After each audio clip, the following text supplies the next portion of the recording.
Lesson 7.2, function rules, one step.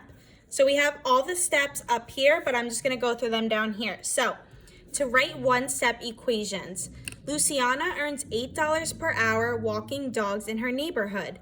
The table shows the relationship between the number of hours, H, that's our independent variable, that she walks, and the total amount, D, in dollars, that's our dependent variable, that she earns. To write an equation that relates the variables H and D, first determine the rule that describes the relationship.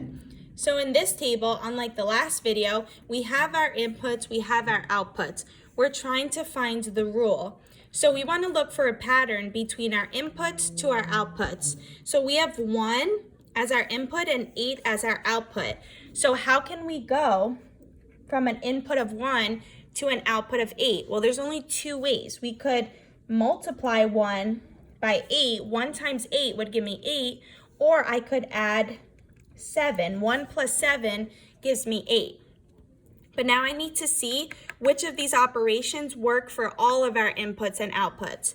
So if we try doing 2 times 8, that would give me 16.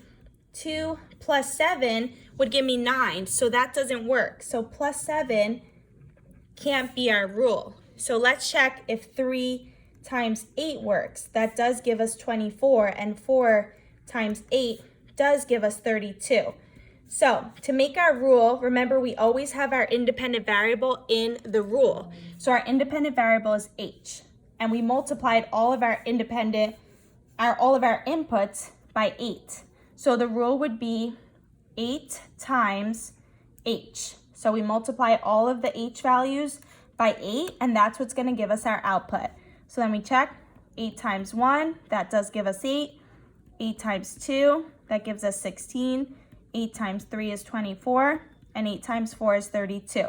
So if we replace this H by all of these and multiply it by 8, we do get our correct outputs. So our function rule is 8H.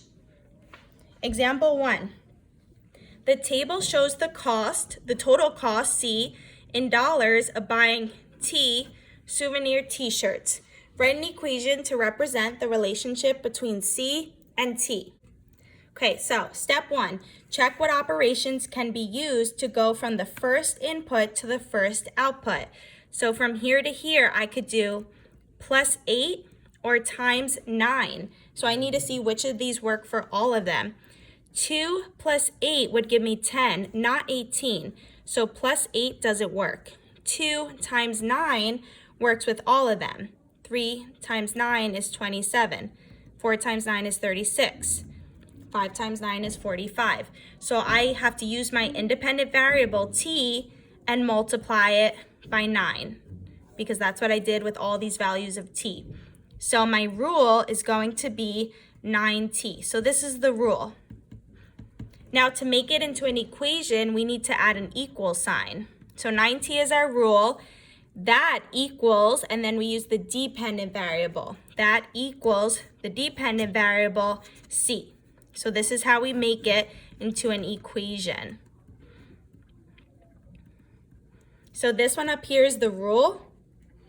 Then to make it an equation, we would do 8H equals the dependent variable, which is D. So try this check problem here on the right. Follow these steps, or you could use the steps up here to follow.